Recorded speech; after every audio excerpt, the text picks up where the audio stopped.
Você já parou para pensar como funciona o marketing no setor farmacêutico? No episódio de hoje, investigamos as estratégias de comunicação desse segmento.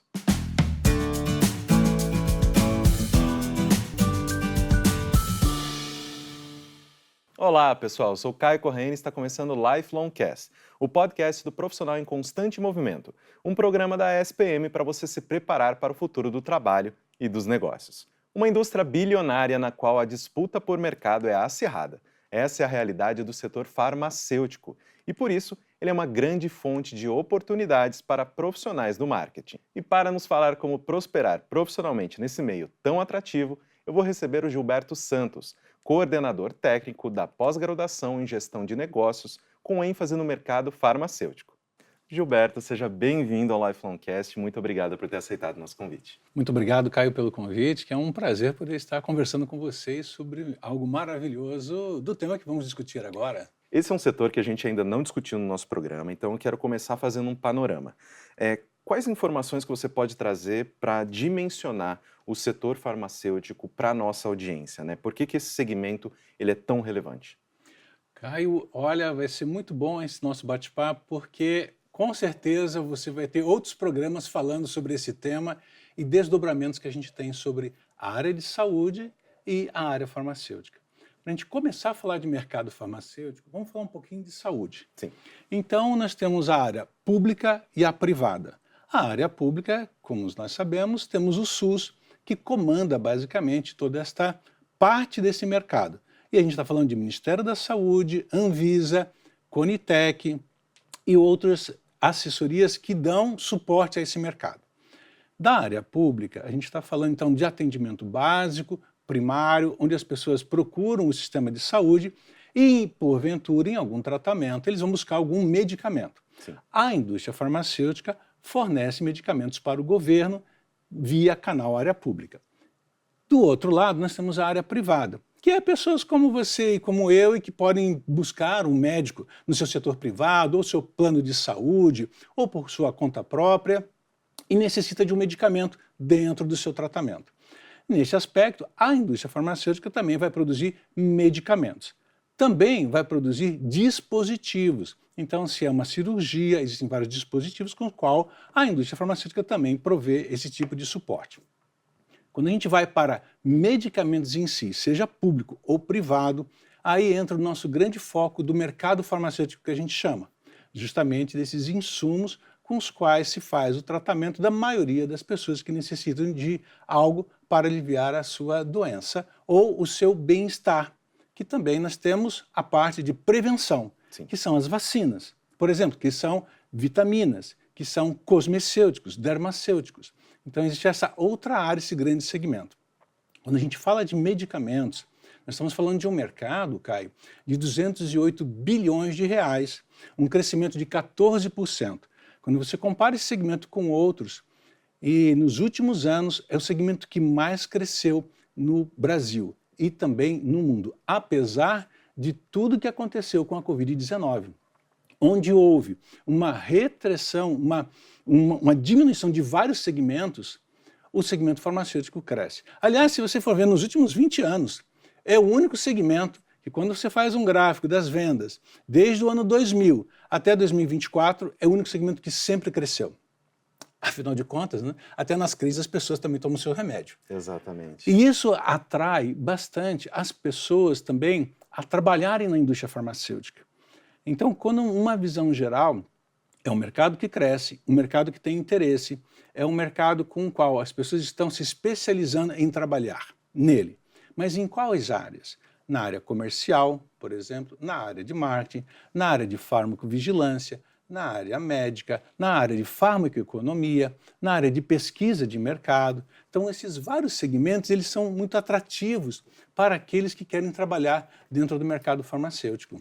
E, professor, um aspecto que eu acho interessante, até para a gente complementar essa primeira pergunta, é que é interessante a gente ver também, né, que é um setor, né, que tem esse crescimento constante, e você acredita que isso se dá por alguns aspectos como o envelhecimento da população e né, essa nossa terceira idade, né, estabilizando e crescendo e tudo mais, porque né, a gente está vivendo mais, essa questão também dessa preocupação estética, porque o Brasil também ele é um mercado absurdo, né, o que a gente gasta em relação a outros países também com processos estéticos e tudo mais, tudo isso influencia o crescimento do setor farmacêutico? E você, Caio, foi muito assertivo. Exatamente. Esses dois temas que você tocou, eles contribuem para esse crescimento.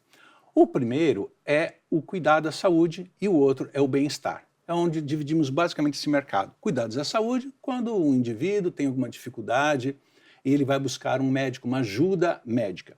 Então, ele precisa de um medicamento para esse seu tratamento. E do outro lado, do bem-estar, justamente essa preocupação do seu estilo de vida. Aí vem o bem-estar. Então, nós estamos falando de vitaminas, cosmecêuticos, dermacêuticos, as vacinas que fazem as prevenções. Então, esse é um mercado, ele é crescente por essa preocupação das pessoas em se cuidar. Então, ele tem esse componente, mas com o avanço da idade da população, maiores cuidados devem ser tomados. Então, se antes no passado a estimativa de vida era de 60 anos, agora está indo 80, 90 anos. Aliás, em 2030, nós vamos ter quase 12% da nossa população de idosos, pessoas acima de 60 anos, que requerem uma série de cuidados. Ora, o que a gente sabe é que com o avanço vem da envelhecimento, da idade, outras doenças vão aparecendo. Então, se no passado as pessoas morriam mais cedo, essas doenças nem apareciam. Então, hoje nós vemos um aumento enorme de cânceres, oncologia, então a área oncológica, porque as pessoas vão envelhecendo e a probabilidade de ter alguma doença desse tipo é maior. Doenças degenerativas, então a gente está falando de doenças do sistema nervoso central. Aliás, falar em sistema nervoso central hoje em dia é meio assim, comum, Sim. porque antigamente a gente falava de doenças raras, né? Sim. Hoje, doenças raras parece que estão explodindo. Tem muitas doenças raras. E isso vai incorporando dentro do mercado. E o mercado vai crescendo na área do sistema nervoso central, na área oncológica, na área de prevenção, nessa área que a gente chama de cosmecêutico, dermacêutico. Então, quando a gente fala, por exemplo, no mercado, mercado de luxo, a área de saúde também tem esse mercado de luxo. Sim. Porque, afinal de contas, as pessoas estão buscando estilo de vida. E isso nós vamos encontrar na área dermatológica, um campo enorme, com o qual a indústria farmacêutica vem avançando bastante. Até na área de como eu posso melhorar minha vida com determinados estilos, com medicamentos que possam minimizar a chance de ter uma doença e potencializar melhor a minha saúde para que eu possa ter um melhor desempenho, seja ele profissional ou seja ele durante a nossa estadia aqui ainda na Terra. Exatamente. E quando a gente, obviamente que a gente já está passando por algumas das peculiaridades, características desse segmento, mas o que outras áreas podem aprender com a indústria farmacêutica? Porque, como você mencionou, nós temos aspectos dessa indústria que é óbvio que essas coisas vão crescer, porque, por exemplo, a porcentagem da população, né, de terceira idade e tal, nós estamos aí tendo uma expectativa de vida maior e tudo mais, então é um pouco injusto com outros mercados se a gente for, não, vocês precisam esperar um crescimento X, porque a gente já tem essa segurança de que a gente vai ter essa demanda. Mas o que a gente pode colocar que outras áreas podem aprender com a indústria farmacêutica? Excelente pergunta, Caio, porque a indústria farmacêutica ela tem algo bem particular, que é a sua regulamentação. Então, para você promover um medicamento, desses que aparece ali na sua caixinha vermelha, sob prescrição médica, ou sobre retenção de receita, ou uma tarja preta, dizendo este medicamento pode causar dependência. Sim. Então, há uma série de restrições para você promover um produto. Então, por exemplo, eu sou o Gilberto, um representante de uma indústria farmacêutica, e Dr. Caio, encontro com o Dr. Caio. Como que eu vou convencê-lo, dentro da sua mente, que ele já deve ter estabelecido, se ao ver um paciente chegando aqui no seu consultório, olha, para esse paciente, nesse diagnóstico, eu já tenho determinadas marcas na minha mente que eu vou poder prescrever. Eu vou lançar um produto com o Dr. Caio. Então, como que eu vou convencer ele de colocar entre as marcas que já tem na sua mente, o que a gente chama de hábito prescritivo, Sim, para determinado diagnóstico, a minha marca nova? Então, eu preciso ter uma série de atributos bem claros na minha mente que eu vá vender qual é a vantagem, as características e o benefício desse produto. Então, isso outros mercados fazem. Outros mercados lidam com características do seu produto, lidam com vantagem e lidam também com benefícios. Acontece que na indústria farma, a gente tem que buscar a melhor forma de poder criar a proposição de valor. Que a proposição de valor vai entregar para a gente um determinado posicionamento, dependendo da especialidade do Dr. Caio, dependendo de qual é a necessidade que ele tem para determinados pacientes. Por exemplo, para um percentual dos seus pacientes, o Dr. Caio tem a necessidade de eficácia. Para outros, ele tem a necessidade da segurança. Para outros, ele tem a necessidade da conveniência da dosagem. Ora, esses temas que nós falamos agora são atributos. Esse atributo vai influenciar no meu posicionamento. Então, eu conversar com o Dr. Caio é muito diferente do que eu conversar com outro médico. Então, para o mesmo produto, veja que eu tenho que desenvolver uma proposição de valor que atenda a determinadas necessidades da especialidade do Dr. Caio. Eu tenho, dessa proposição de valor, tenho que desenvolver determinados posicionamentos que dependem do atributo do meu produto para atender uma necessidade do Dr. Caio e aí sim desenvolver uma mensagem.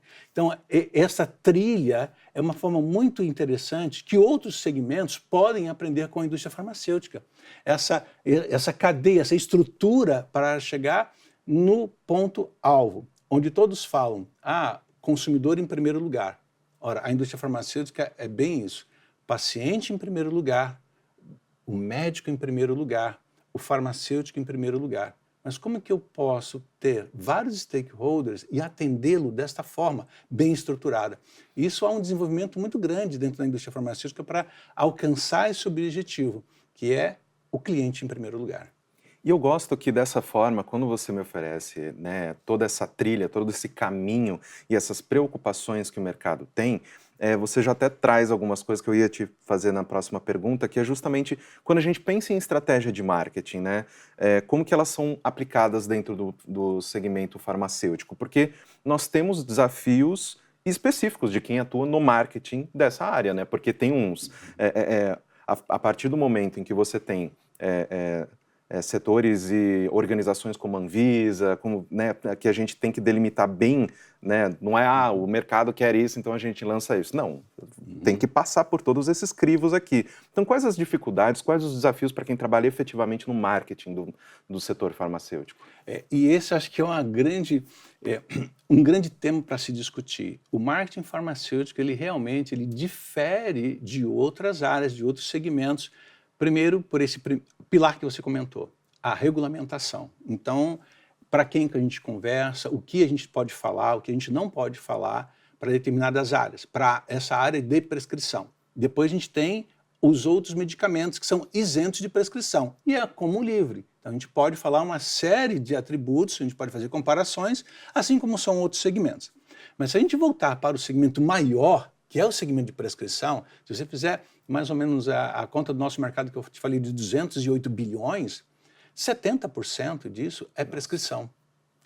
E desses 70%, metade é de produtos que têm patente.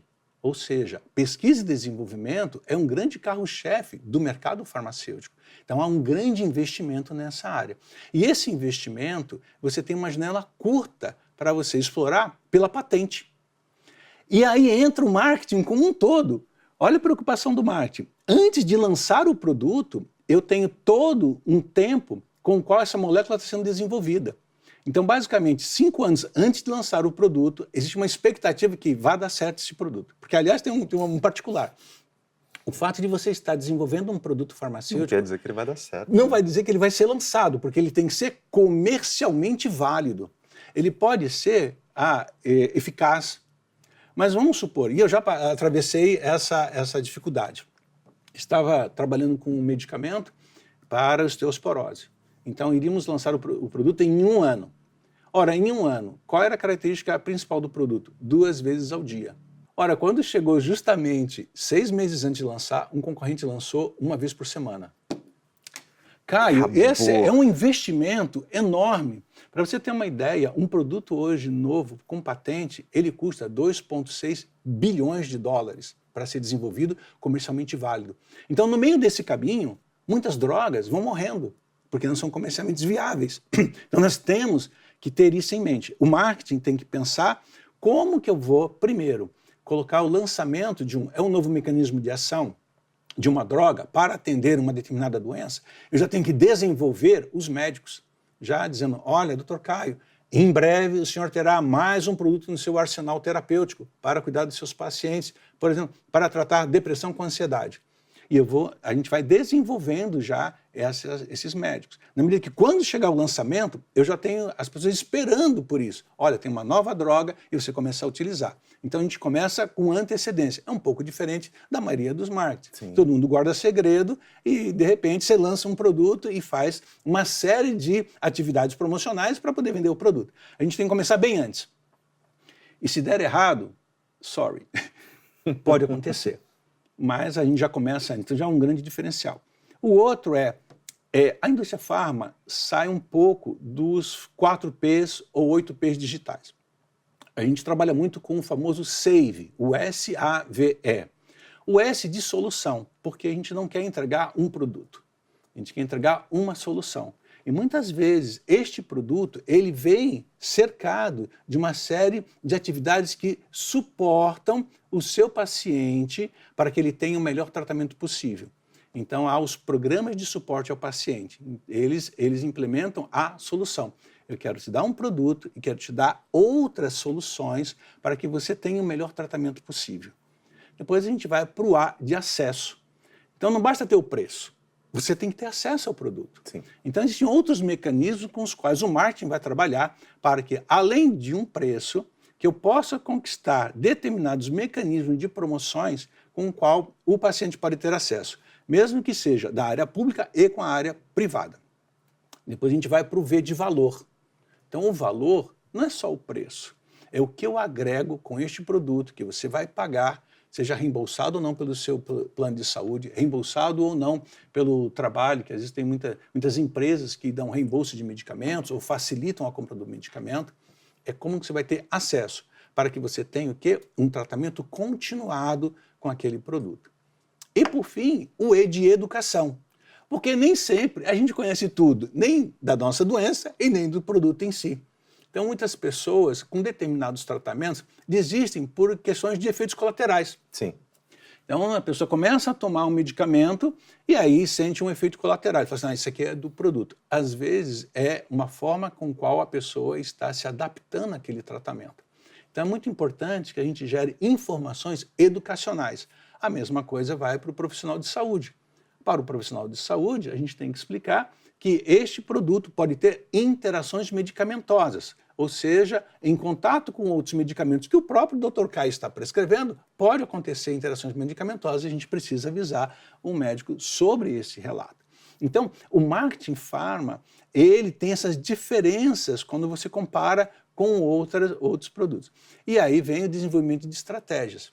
Então, no desenvolvimento de estratégia, existem várias técnicas com as quais a gente vai analisar o mercado, e é como os outros, analisa o mercado, o segmento de mercado, mas aí vem o grande diferencial.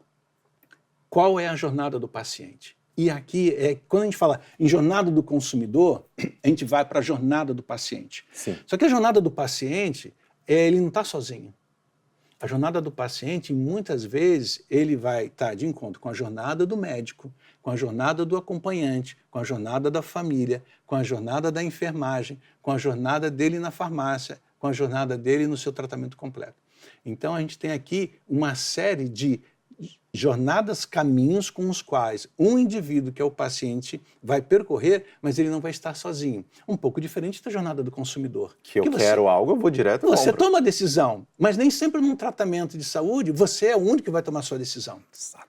E você vai precisar de uma série de informações adicionais para isso. Então, veja como é um pouco mais uma complexo, complexidade, sim. Além da regulamentação. A regulamentação, ela é assim, muito crucial porque ela nos limita com determinadas atividades. Mas não é só isso.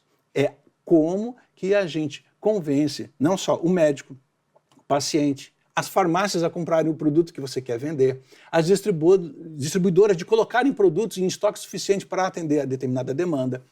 Então, tudo isso ele começa a criar a complexidade que em determinados momentos, no marketing farmacêutico, a gente deixa algo tão claro que fica mais fácil para as pessoas navegarem nesse sistema de comunicação, publicidade, propaganda e marketing.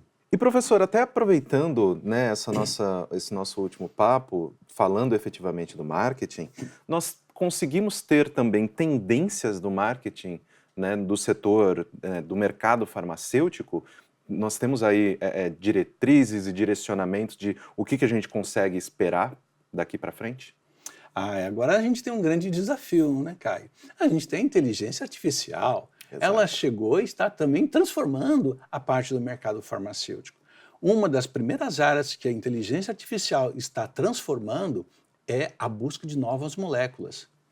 Porque, para você ter uma ideia, quando a gente fala em moléculas simples, uma losartana, um paracetamol, algo nesse sentido, você pode ter 10.000 moléculas no começo e apenas uma vai ser aprovada porque é comercialmente viável. Agora, com a inteligência artificial, isso começa a nos favorecer em questão de tempo, para você buscar novas moléculas para determinada doença. Isso tem ajudado bastante. Do outro lado, ajuda justamente no marketing. Por quê? O marketing farmacêutico ele tem um problema que eu costumo dizer, que é o seguinte: muitas vezes, como não há tantos profissionais especializados em marketing farmacêutico, às vezes as companhias pegam uma pessoa com o qual está acostumada com outro segmento e vai se adaptar. Ora, o primeiro choque é a regulamentação. Sim. O segundo choque é como é que eu convenço o indivíduo a prescrever algo que ele já prescreve há 20 anos a mesma coisa e já está acostumado e está satisfeito. Então é a busca da necessidade, a famosa dor. Então, como descobrir as dores com as quais nem ele, médico, ainda sabe que existem, mas que ele vai enfrentar. E uma tendência é buscar a individualização da promoção.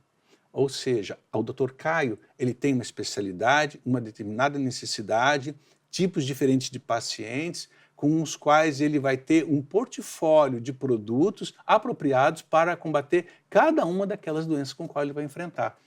E então a gente não vai promover a mesma coisa para todo mundo do mesmo jeito. Sim. Então eu tenho que buscar a individualização. E essa é uma grande tendência no marketing. Qual é o perfil do Dr. Caio? O perfil do Dr. Caio é de um médico que gosta de novidades, eu vou trazer novidades. O perfil do Dr. Caio é um médico que gosta de estudar com artigos científicos, eu vou trazer artigos científicos inovadores para ele, para que ele possa ter acesso. Dr. Caio é um líder de opinião, um Key Opinion Leader, ou ele é um DOL, um Digital Opinion Leader? Porque às vezes um grande Opinion Leader, ele não se dá bem com a área digital. E essa é a outra tendência.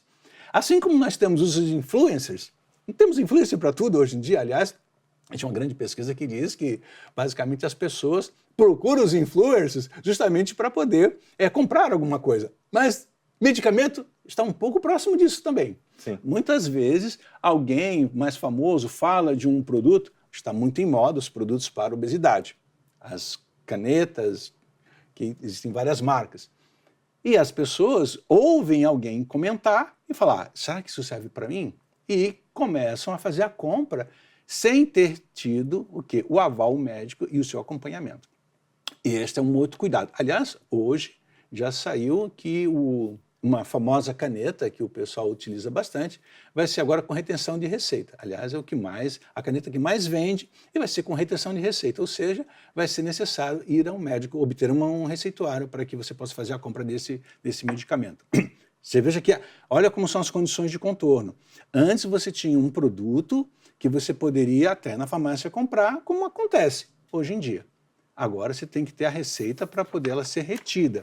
Então, é provável que vai diminuir um pouco mais a famosa procura espontânea, porque você agora tem que ter um documento e ir lá com o Dr. Caio para poder obter o seu receituário.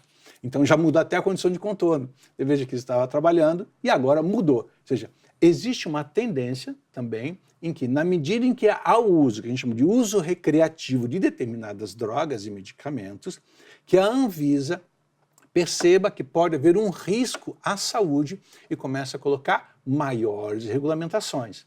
Então essa é uma outra tendência. A tendência digital ela é imparável, como eu posso dizer. E ela começou muito na época da Covid-19.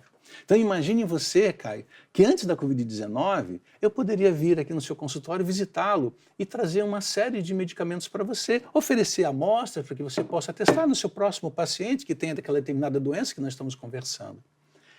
E aí, de repente, eu não posso mais te ver, porque a Covid-19 não deixava mais os encontros presenciais.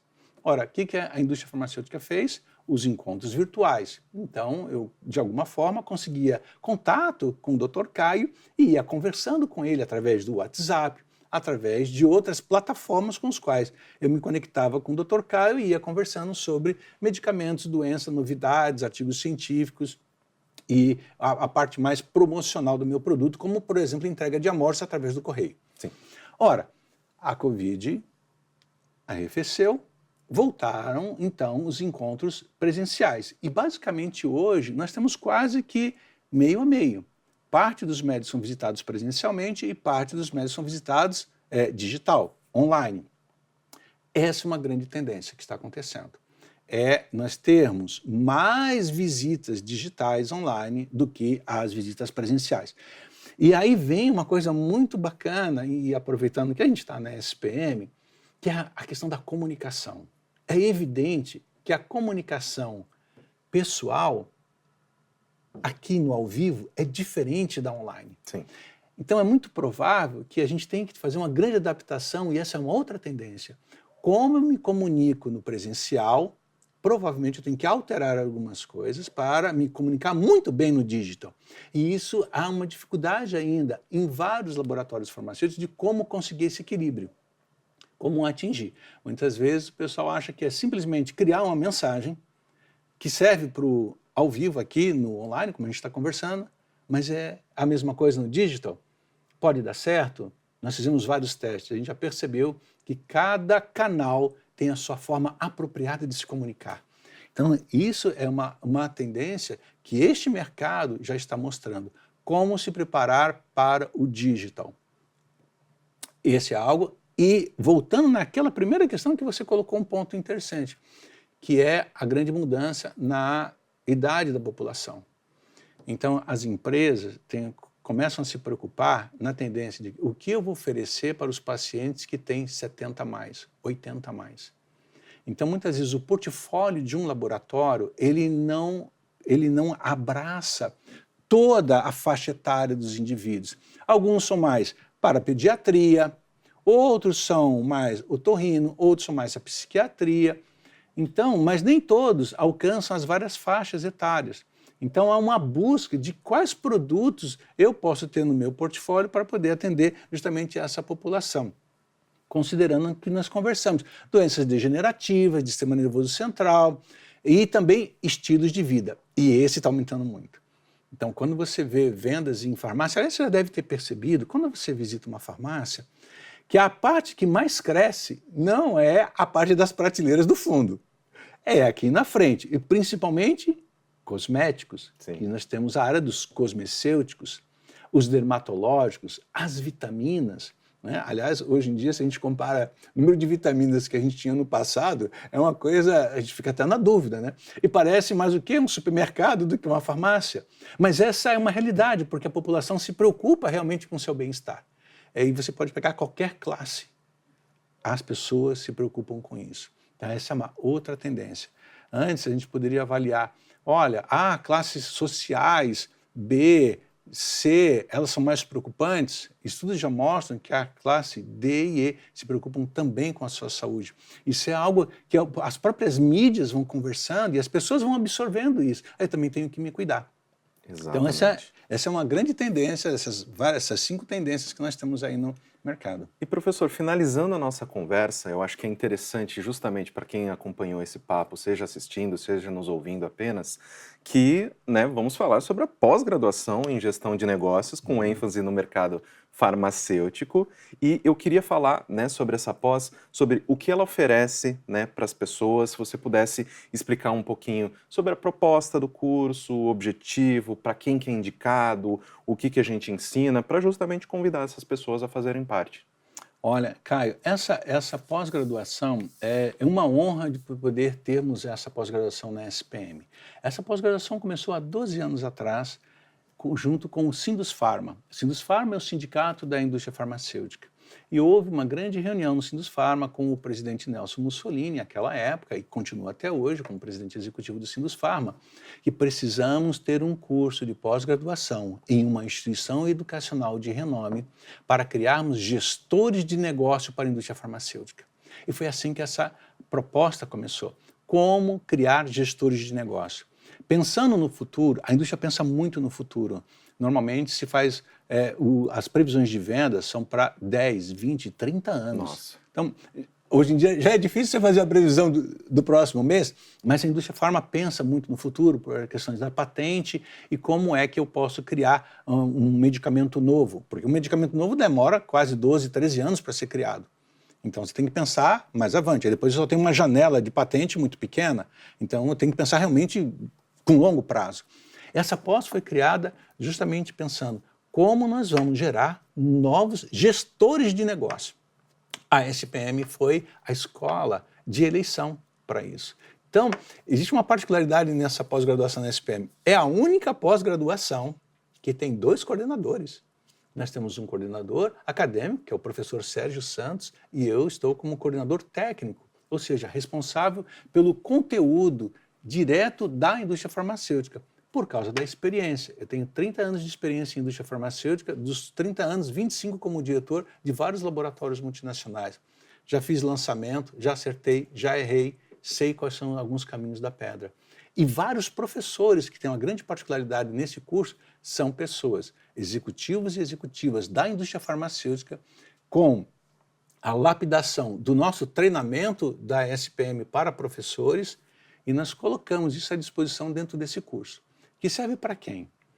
Para aquele indivíduo que é um representante de vendas e pensa em crescer na indústria farmacêutica, se preparar para ser um grande gestor, esse é um curso muito importante para ele. Para aqueles que já estão na indústria farmacêutica e já são gestores, como fazer uma sintonia fina no seu pensamento estratégico para o futuro.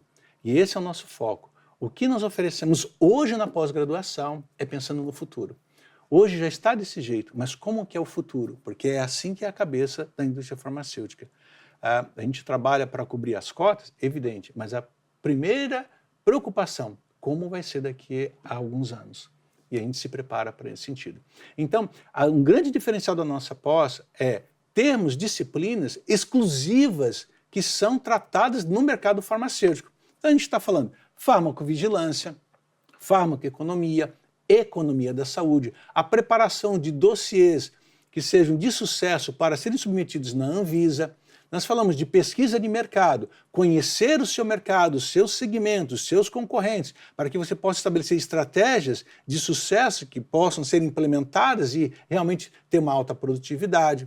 Nós estamos falando de o próprio marketing farmacêutico, o desenvolvimento das proposições de valor, posicionamento, mensagens, atributos necessários que um produto deve ter para ser comercializado, promovido com o professor Caio e vendido nas farmácias, que os distribuidores possam ter um estoque suficiente para atender a população, treinamento dos representantes de venda, treinamentos dos gestores, treinamentos de CRM, que na indústria farmacêutica a gente muda um pouco de Customer Relationship Management para HRM, Healthcare Relationship Management, principalmente por causa daquelas condições de contorno do regulamento, dos regulatórios. Então ele muda um pouco do CRM. Um CRM comum, se você telefonar talvez para a sua operadora, qualquer um que atender, se você falar seu CPF, vai saber toda a sua vida ali dentro.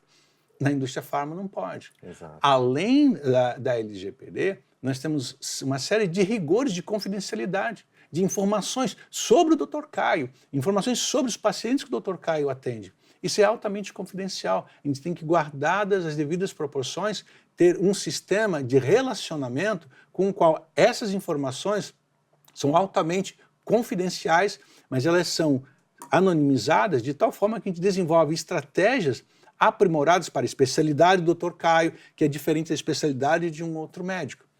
Este curso também dá vivência. Nós temos estudos de caso específicos da indústria farmacêutica.